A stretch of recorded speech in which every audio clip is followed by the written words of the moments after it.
Welcome to What Crisis? Fully living in your midlife and beyond. I'm your host, Dan Johansson. What Crisis offers insight and guidance on living an intentional life for people who find themselves on a journey of growth in their middle years. Is there a crisis? Absolutely. The crisis of realizing you're literally on the backside of your life and you haven't truly been living. Whether you're looking to grow into a better version of yourself, or to find or strengthen your loving relationships, or maybe just learn how to give yourself the permission to lead a purpose-driven life with joy and grace, you'll learn something new every episode. So come along for the ride.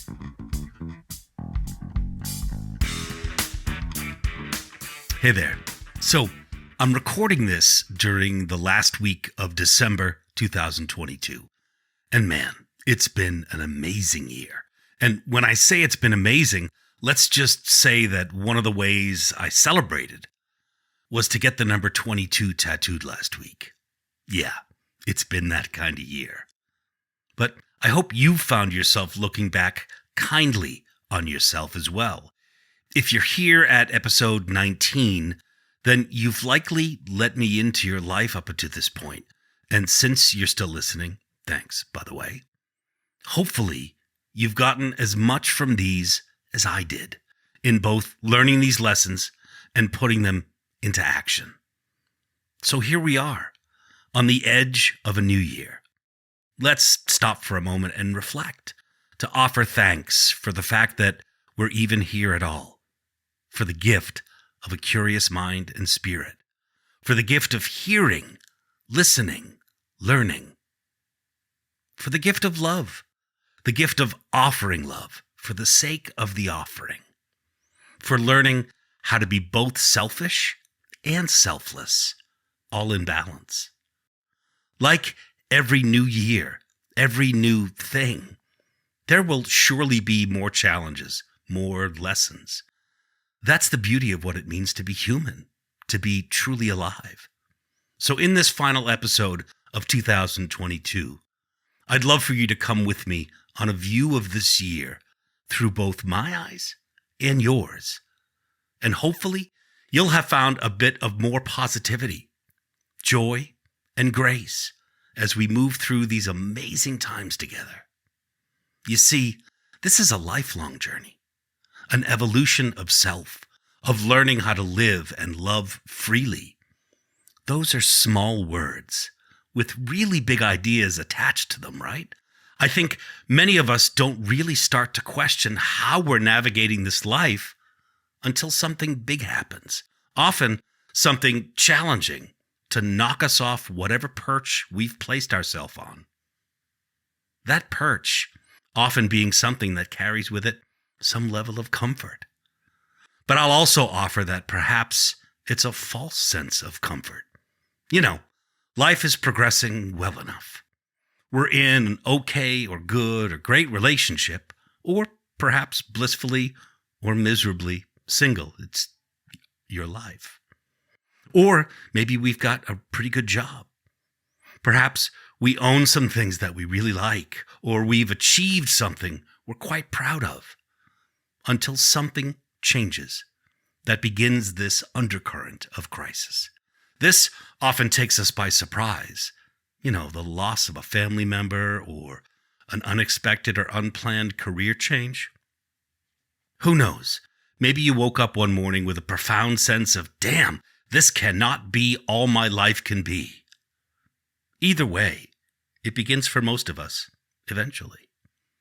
And all of a sudden, we feel that the sand beneath our feet isn't as solid as we thought it was. We see the drama that exists in our life and start to wonder, yeah, I'm gonna say it, am I the drama?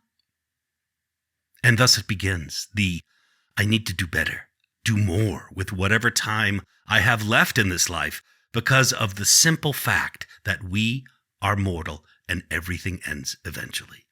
You know, I've talked about this before, but it's an unavoidable fact.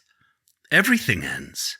Life, relationships, careers, friendships, and hopefully any and all of these things end because our life was really good right up until the minute we pass, which in and of itself would be beautiful and is beautiful since we don't even know we've gone until we have.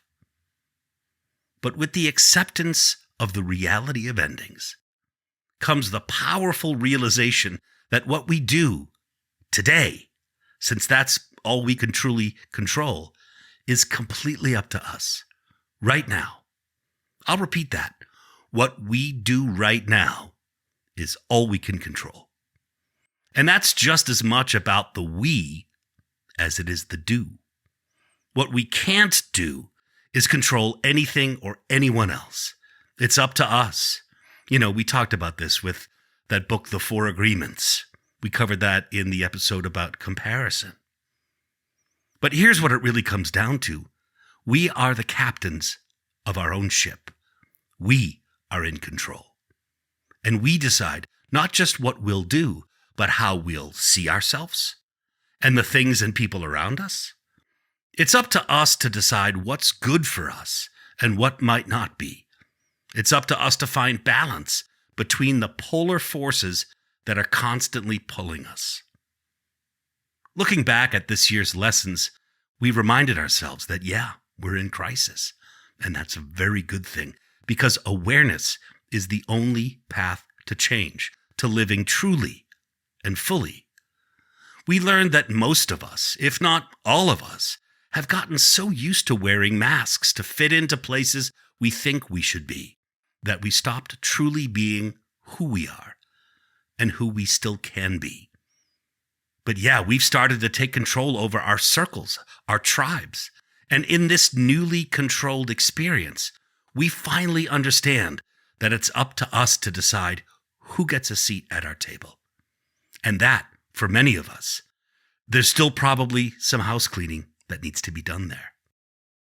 We also know a little bit more about the truth and the stories we tell about our experiences and how living truthfully, even if that can be momentarily uncomfortable, always leads to clarity and renewed purpose.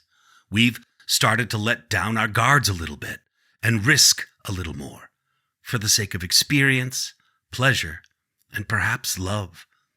We've stopped comparing ourselves to anyone else other than the version of ourselves that existed yesterday. We've started to realize that to be truly selfless requires us to be a bit selfish in some areas. And finally, we've begun to accept that the clock of life is ticking faster than we'd like.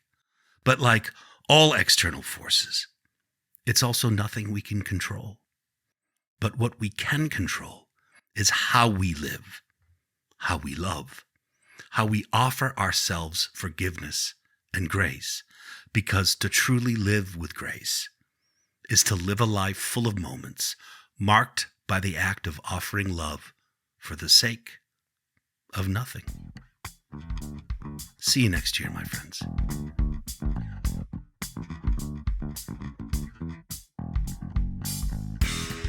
Thanks for listening and spending part of your day with me. If you like what you hear, give me a follow. And if you're so inclined, since you like it anyway, feel free to leave a kind review. For more information, follow me on danjohansson.com, where you'll also find links to my books, daily Instagram posts, and so much more.